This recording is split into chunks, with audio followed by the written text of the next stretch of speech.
Ndabasuhuje inshuti z'Imana mwese turi kumwe. Yesu ashimwe cyane.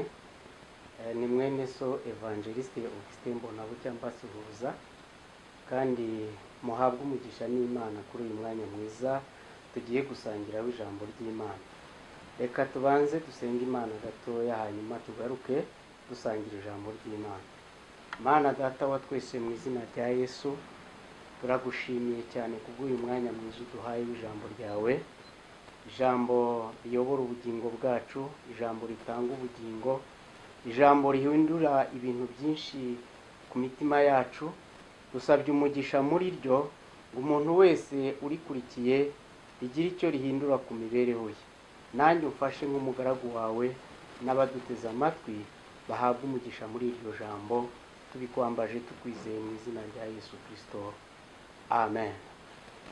Dusangire ijambo ry'Imana dusanga hano mu gitabo cy'Imigani. Ibice byaho ni 6, turasoma duhereye ku murongo waho wa 16. Imigani igice cyaho cya 6 turasoma duhereye ku murongo wa 16. Dusangire ijambo ry'Imana. Haranditse ngo, hariho ibintu 6 ndetse 7 Uwiteka yanga bimubera ikizira. Nibi: amaso y'ubwibone n'ururimi rubeshya, amaboko avusha amaraso y'utariho urubanza, umutima ugambirira ibibi, amaguru yihutira kugira urugomo, ndetse n'umugabo w'indarikwa uvuga ibinyoma, n'uteranya abavandimwe. Aya magambo dusanze hano muri iki gitabo cy'Imigani ni igitabo cy'ubwenge, ni igitabo cy'ubuhanga. Turashaka kurebera hamwe ibi bintu 6, cyangwa se Imana yongeyeho ngo 7, Imana yanga. Imana yanga urunuka, Imana yanga ibintu 7 Imana yanga. Imana mu mvugo yayo, iyi mibare 2 mu mvugo y'Imana, 6 ni umubare uhagarariye umwana w'umuntu, akongeraho ngo 7 ni umubare w'Imana. Mu buryo bwiza bw'ibyanditswe byera twasobanukiwe muri teolojiya ko 7 ni umubare w'Imana. Yabanje umubare w'umuntu ngo 6, ariko yongeraho n'umubare wayo wa 7 ngo 6 cyangwa 7. Nicyo bishatse kuvuga, ni umubare w'umuntu ariko hakongeraho n'umubare w'Imana ubwayo. 6 cyangwa 7 Imana yanga. Iki gitabo ni kimwe mu bitabo bya Salomo 3 yanditse, kandi ibitabo bikomeye by'ubwenge, ibitabo birimo ubuhanga. Harimo igitabo cy'Imigani, harimo igitabo cy'Umubwiriza, hakaba n'indirimbo ya Salomo. Ni ibitabo by'ubwenge buhambaye. Abahanga baravuga ngo mu bitabo biri kuri iyi si by'ubwenge, n'ibi bitabo bya Salomo babishyiramo. Impamvu ni ibitabo bivuga ku mitekerereze ya muntu, kandi bikayerekana ibyo bita social cyangwa se sociology. Birimo imibanire y'abantu ihambaye Salomo yabivuzeho, kandi wayigenderaho ukaba wagera ku ntego z'iki kintu cyitwa imibanire.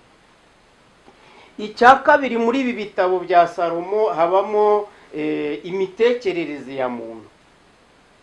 Mu bwenge buri kuri iyi si hinjiramo imitekerereze ya muntu. Salomo yavuze ku mitekerereze ya muntu, avuga uko abantu batekereza. Muri ibi bitabo iki kintu kirimo, ni umuhanga, niyo mpamvu kiri mu bitabo by'ubwenge bw'abahanga. Iki gitabo, ibi bitabo bya Salomo, harimo imibereho y'abana, harimo uburezi, harimo uburere. Muri ibi bitabo bya Salomo harimo uburere. Yavuze ku burere bw'abana. Iki gitabo cy'Imigani ukireresheje abana bawe, ni ukuri baba abana bujuje indangagaciro z'ubumuntu, bakongeraho n'indangagaciro zo kubaha Imana. Oh, haleluya! Nkunda ibi bitabo bya Salomo. Ibi bitabo bya Salomo harimo yagerageje kurwanya ubunebwe, agerageza gutambutsa ubutumwa ku byerekeranye n'umwete. Yewe ibi bitabo bya Salomo birimo ubwenge bwinshi. Avuga ku mibereho y'aboroheje, avuga ku mibereho y'abakomeye, avuga ku mibereho yo kubaka ingo, avugamo umugore mwiza. Salomo avugamo yewe ibi bitabo bya Salomo byuzuye ubwenge bwinshi cyane. Ikigenderewe kuri uyu mwanya rero, turareba ibintu 7 Imana yanga. Ubwo ni ukuvuga ngo niba yarabyanze natwe yarabitubujije ko turi abantu b'Imana. Ikintu Imana yanze ntabwo ari twe twahindukira ngo tugikure. Idutondekera ibintu bigera kuri 7 ngo Imana yanga, ndetse ibyita ko ari imivumo, irabyamagana. Yemwe aho nidukomeza tunabireba muraza gusanga ari ibintu bibi muri sosiyete y'abantu. Ibintu 7 Imana yanga. Icyambere Bibiliya yatubwiye ngo ni amaso y'ubwibone. Amaso y'ubwibone hariya ku murongo wa 16. Ubwibone burya bubamwe ibice bibiri. Hari ubwibone bwo mu mutima, hakaba n'ubwibone bwasohotse inyuma. Kandi nimvuga iki kintu cyitwa ubwibone, abaduteze amatwi, nicyo cyaha cya mbere cyaranze Satani, ni nacyo yatangiriyeho, kuko yarabanjagwa mu bwibone bwo mu mutima bwo kwiremereza no gushaka kuba umuntu ukomeye wahangana n'Imana. Iki cyaha ni kibi cyane, nicyo gituma Imana yagisize ku rutonde rwa mbere. Nuko Satani yaguye mu kintu cyitwa ubwibone, kwishyira hejuru no gushaka kuba Imana ndetse no kurwanya Imana. Ubwibone bwo mu mutima rero Imana irabwanga. Ubwibone bwo kwishyira hejuru Imana irabwanga. Ubwibone bwo gusumba abandi by'ikirenga kandi ku mpamvu mbi Imana irabyanga. Hakaza ubwibone rero buhera mu mutima, niho Satani yatangiriye, arikuza, yishyira hejuru, yigira igitangaza ngo bitumagwa, anacibwa mu mwanya yari arimo, aza mu isi mbi, aza mu isi yagize mbi, atangira gukomeza iki cyaha cy'ubwibone. N'uyu munsi wa none ari cyagongesha abantu, ari nacyo duhanganye na ubwibone. Imana yanga ubwibone. Iyo bumaze gusohoka hanze nibwo busatira umuntu w'inyuma, nibwo busatira ingingo. Bibiliya itubwira amaso y'ubwibone, Bibiliya itubwira ingendo yabyara ubwibone, Bibiliya itubwira ibikorwa bigiye bitandukanye bikorwa n'umuntu n'ingingo ze, byose bifite ubwibone, ariko biba byahereye mu mutima. Imana yanga ubwibone, ngo yanga amaso y'ubwibone.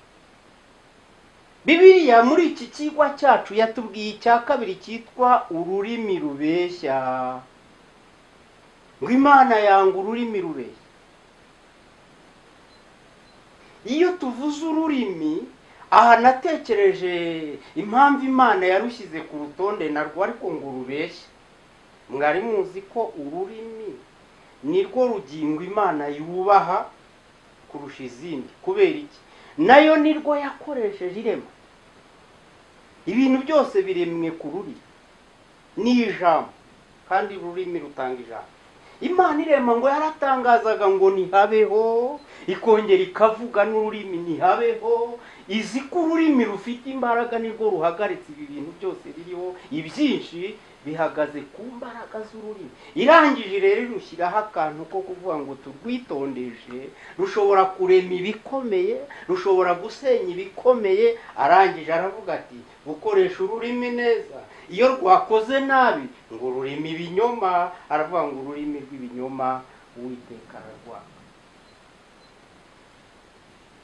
Abo turi kumwe, hari umwigisha mwiza, umuvugabutumwa, umuhanga, Joyce Meyer, yaravuze ngo munsi y'ururimi rwacu, munsi y'ururimi rwanyu, ngo niho hicaye ubutunzi, niho hicaye hari ibintu bihambaye. Kandi uru rurimi turi kuvuga nirwo ruyoboye isi. Ururimi nirwo ruyoboye isi, kuko amategeko n'amabwiriza asohoka ku rurimi, ubwenge bwigwa mu mashuri kubize n'abaziga n'abasobanukiwe butangwa n'ururimi. Nanjye ndimo kubasavinga, turiho tuganira, ndimo kubafasha kubera ururimi. Niyo mpamvu igihe ururimi rwakoreshejwe nabi bibyara ibintu bibi. Imana iravuga ngo ururimi rwakoreshejwe nabi yemwe ntagira ukunda, iranarutubuza kandi ururimi. Ngo ururimi rubeshya ntabwo Imana irukunda. Yakobo yaranditse ngo ni akagingo gato, ndetse arangije akagereranya ngo n'agashashi, akantu gato cyane, ngo ariko gashobora kwaka kagatwika ishyamba. Ururimi ni akagingo gato, gashobora kwica, gashobora gukiza, gashobora kugabura, gashobora kubaka ubuzima, kayobora ibintu byinshi yemwe. Ururimi Imana iravuga ngo kurukoresha neza. Iyo rwakoreshejwe nabi, naha yadutondekeye mu bintu birindwi ngo yanga ururimi rwakoreshejwe nabi kuko rusohora ikinyoma. Turaha ku rurimi bantu b'Imana. Mu isi harimo ibintu bibiri bigenda bitemberana, bigendana. Hariho ukuri, hakaba n'ikinyoma. Ururimi rw'ikinyoma rukoreshwa rurwanya ururimi rw'ukuri. Arangije aravuga ati rero dukwiriye gukoresha ururimi neza kugira ngo rutange umusaruro, kuko iyo rwakoreshejwe mu binyoma Uwiteka arabya ururimi rubeshya. Umunyamigani w'uyu Salomo hari aho yavuze ngo ururimi ngo rumeze nk'isuri isambira ibyo isanze. Mu migani niko handitse. Iyo ururimi rwabeshye ruracanganya, rurasambira, rurateranya, rusenya ibintu. Gukoresha ururimi ni ibintu byiza. Arangije aravuga ngo ururimi ni ikintu Imana yanga, ariko iyo rwakoreshejwe neza nabi cyane, iyo rwakoreshejwe neza rutanga ubuzima, rutanga ubukungu, rutanga ubwenge. Ururimi rw'ikinyoma Uwiteka ararwanga. Icya gatatu ngo ni amaboko avusha amaraso y'utariho urubanza. Ibi bintu ngo Imana irabyanga. Amaboko avusha amaraso y'utariho urubanza. Iyo tuvuze amaraso mu byaremwe, mu binyabuzima, amaraso niyo arimo ubuzima, niyo arimo imibereho. Ibinyabuzima biba bizima kuko bifite amaraso, harimo n'umuntu.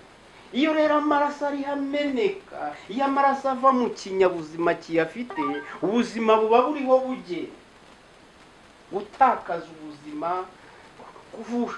Imana yanga umuntu ujya kwambura ikinyabuzima ubuzima bwacyo ngo gisohokamwo aricyo yisa amaraso, ngo atariho urubanza. Kwambura ikinyabuzima ubuzima ntabwo Imana ibikunda. Ngo ni ukuvusha amaraso atariho urubanza, ntabwo Imana. Iyo bitari, Imana irabyanga. Icya kane ngo ni umutima ugambirira ibibi. Muri iki gitabo cy'imigani umutima ugarukamo kenshi cyane, kandi barawuvuze neza. Reka twongere twifashishe ijambo hano muri iki gitabo cy'imigani, ijambo ryiza cyane rivuga kuri uyu mutima, umutima ugambirira ibibi.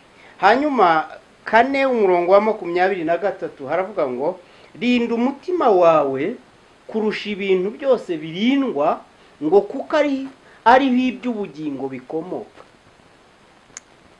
Turi ku mutima. Imana yanga umutima ugambirira ibibi. Turebe rero uyu mutima icyo ari cyo hano, uko yabisobanuye Salomo n'ubundi muri iki gice cya 4 kuri uyu murongo. Umutima ni ikigega cy'iby'ubugingo, ni ikigega cy'imitekerereze, ni ikigega cy'ubwenge, ni ikigega cy'ubuhanga. Umutima, ibintu byose, umutima ni moteri y'ibitekerezo. Iyo umuntu yatekereje nabi n'ibikorwa bye biba bibi. Arangije aravuga ngo rero umutima wataye inshingano yawo. wakoze nabi, ntabwo Salomo yavugaga. Umutima ugambirira ibibi, umutima wahushije intego z'Imana, umutima watekereje nabi. Abantu bo ku munara w'i Babeli bajya gukora icyaha gikomeye cyatumye Imana inahindura umugambi wabo ikawica, bari batekereje nabi, bashaka gushyira mu bikorwa intekerezo zabo za nabi, kuko batekereje ibikorwa byo kurwanya Imana. Nshuti uduteze amatwi, igihe cyose uzatekereza nabi cyangwa ugatekereza ibikorwa birwanya Imana, kizahinduka igikorwa Imana yanga. Umutima ugambirira ibibi, umutima udatekereza uhamanya n'uwamuremye nyirawo, umutima udatekereza ibiri buze kubaka ubugingo bwe bikubaka n'ubw'abandi, Imana irawanga. Umutima uza gutekereza ibisenya, haba ubwe, haba ku bandi, haba no ku Mana, uyu mutima ntabwo Imana iwukunda, yarawutujije. Umutima ugambirira ibibi.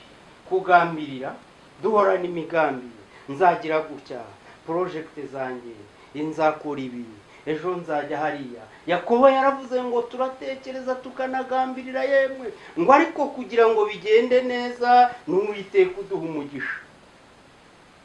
Ni nako mu migani hano muri iki gitabo cya Salomo tukomeza kugenda tureba, hari aho Bibiliya yavuze ngo inama umuntu yigira mu mutima niwe nyirazo. Gutekereza ni uburenganzira bwawe. Watekereza kwiba umuntu arabikora ikamwihorera. Mu mitima namwe abatwumva muba mufite imitekerereze itandukanye, haba harimo ufite ikibi mu mutima, abizi cyangwa atanabizi. Ni uburenganzira, ngo umutima w'umuntu ufite uburenganzira bwo kumutekereresha ibyo yumva, ngo ariko kubishyira mu bikorwa Imana ibizamo.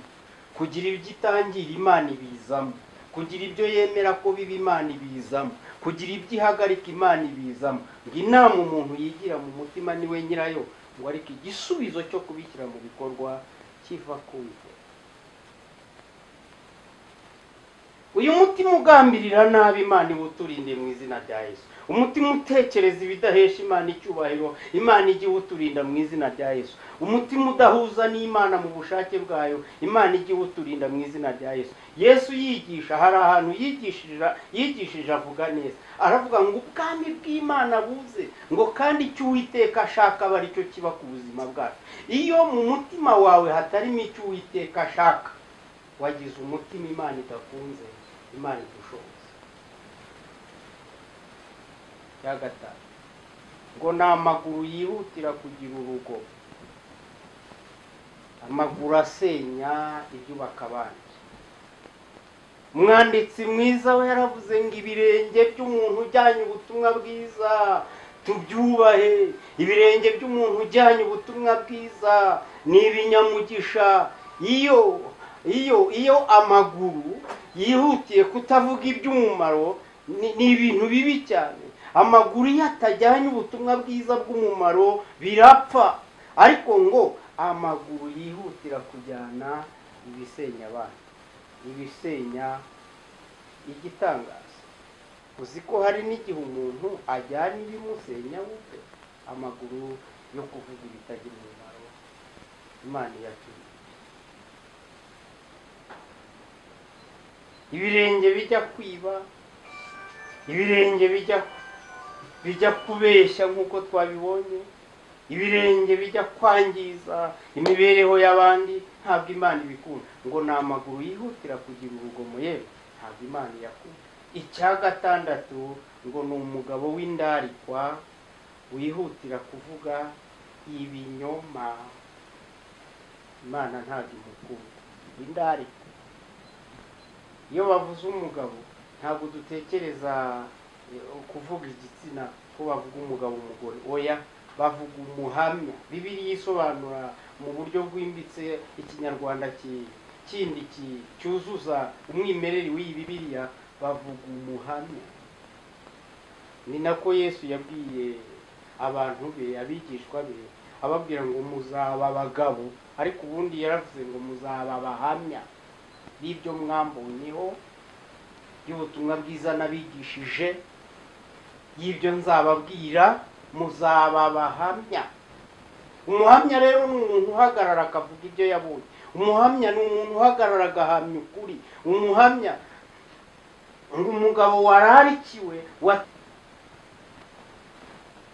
bari bamurarikiye guhamya ukuri kw'ijambo ry'Imana, agahamya ibinyoma.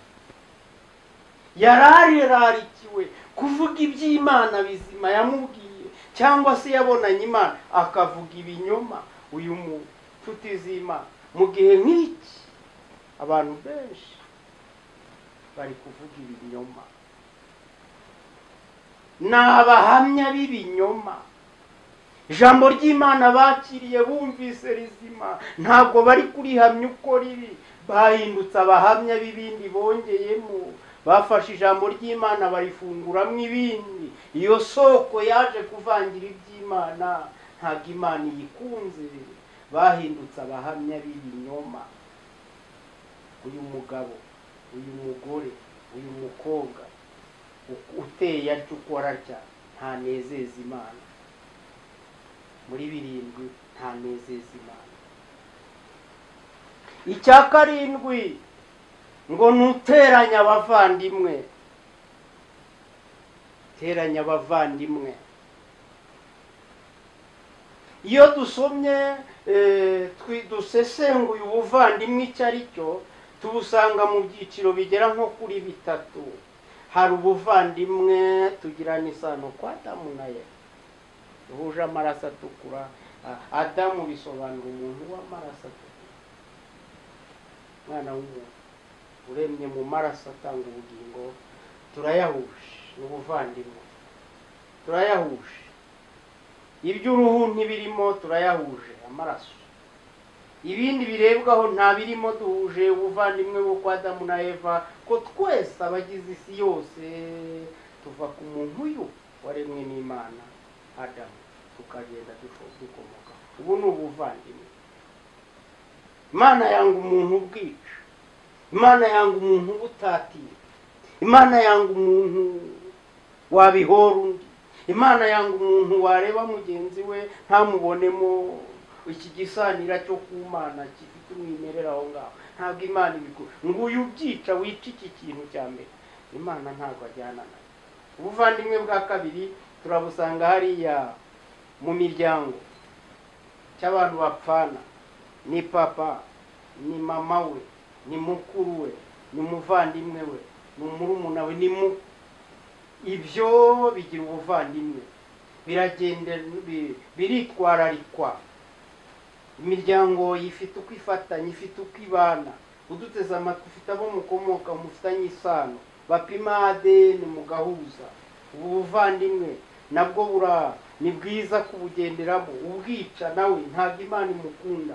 Uzasanga ubuvandimwe Satani yarabwononye mu gihe nk'iki cyane, buhungabanye.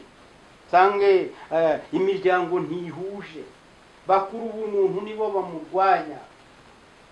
Abo mu muryango we basigaye inyuma ntiyabazamura nawe, kandi baronse ibere rimwe. Aho mu muryango umuntu wica iki kintu cy'umuryango, ukibaniramo n'abandi nabi, ntabwo Imana imukunda. Aravuga ngo uteranya abavandimwe cyangwa ubabanira nabi, ntabwo binezeza Imana. Icya gatatu mu buvandimwe, uteranya abavandimwe Imana idakunda.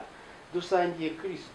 Abaduteze amatwi muri abakristo, dusangiye Kristo. Hari icyo twita ubumwe bwa Kristo. Ubumwe bwa Kristo buturuka ku cyo dupfana, ngo twizeye Imana imwe, ngo twuzuye umwuka wera umwe, ngo tunywa tugire urwibutso rw'umubiri wa Kristo tukabisangirira hamwe. Yesu Kristo ari ku musaraba, ngo yireherejeho amahanga yose, ngo mu gihe yari arambuye amaboko yatumiye abantu bose ngo baze babe umwe muri we. Ubu bumwe Imana irabukunda. Kubamo neza no kubungabunga ibyabwo ni ukugaragaza kuri kuba inshuti y'Imana. Usenya ubu bumwe ntabwo anezeza Imana, ntabwo anezeza Imana. Mu rwandiko Pawulo yandikiye Abikorinto ibice 12 ku murongo wa mbere hagaragaza icyo ubu bumwe buvuze. Ngo twese duteye ku mubiri nk'aho turi ingingo zitandukanye, ariko umubiri ari umwe. Kristo niwe uyobora itorero muri ubwo buryo, niwe utanga amategeko mu itorero ry'inaka, niwe utanga amategeko ku mubwiriza kanaka, niwe utanga amategeko kunteza amatwi ngo usobanuke. Umwuka wera ni umukoordinateri, ni umuhuza w'ibikorwa byose bya Kristo. Ariko iyo tubara itorero ni umuntu umwe. Kristo aribona nk'umugeni, barihuriza ku izina ryitwa umugeni we. Uwica ubu bumwe, uwiciye imibereho ya kivandimwe mu buryo bw'umwuka, ntanezeza Imana. Ngibi ibintu birindwi Imana idakunda, buriya natwe bivuze ngo twagombye kubyanga. Mbese uri umuntu w'Imana, Imana ari shobuja, Kristo yaragupfiriye, azaza kukujyana nk'itorero, we wakunda ibyo yanga? Ntekereza ko ibyo yanga nawe wabyanga ugakunda ibyo akunda. Ibi bintu birindwi Imana irabyanga. Nzabigendere kure, uzabigendere kure, ntibihesha Imana icyubahiro, Imana irabyanga. Hanyuma Imana idushoboze gushobora kwakira ikinyuranyo kibi, kuko buri kintu cyose hano gifite ikinyuranyo. Niba yanga ikinyoma, akunda ukuri. Niba yanga ibi byicuye umuryango, ahubwo wowe ukunda. Niba yanga ibiteranya abavandimwe, ahubwo wowe bahuza. Niba yanga ikinyuranyo cyacu aba aricyo duhitamo gukora kugira ngo duhuze n'Imana umuremyi wacu, kandi tube mu gakiza neza ku bashoboye kukakira. Nshuti mwene data turi kumwe, Imana ibyo idakunda twakumenyeshaga ko nawe wari ukwiriye kubyanga, kandi igihe uzabikunda uzanyuranya nayo. Ariko turagusengera tunakwinginga ngo ukunde iby'Imana ikunda, wanga iby'Imana yanga. Reka dusangire gusenga Imana, tugusengera twese dusenga ngo dushobozwe kuba mu bushake bw'Imana. Reka dusangire gusenga. Imana iduhe umugisha muri iri jambo mu izina rya Yesu Kristo, amen. Reka dusenge. Mana Data, mu izina rya Yesu turagushimiye kubw'ijambo ryawe rizima uhaye abantu bawe, uritunganyiriza imitima yabo kuryakira, kandi rigwe neza buri wese uryakiriye. Utanga imbaraga zo gushobora kurishyira mu bikorwa ndetse no gukora ibyaryo, ngo atari ugupfa kumva gusa, ngo abantu bakamera nk'abirebeye mu ndorerwamo mu kanya gato bakibagirwa icyo Imana yavuganaga nabo. Sengeye imitima yacu twese n'abumvise ubu butumwa kugira ngo bashyire mu bikorwa ijambo ryawe. Urakoze kubiduhaye mu izina rya Kristo Yesu, amen. Amen.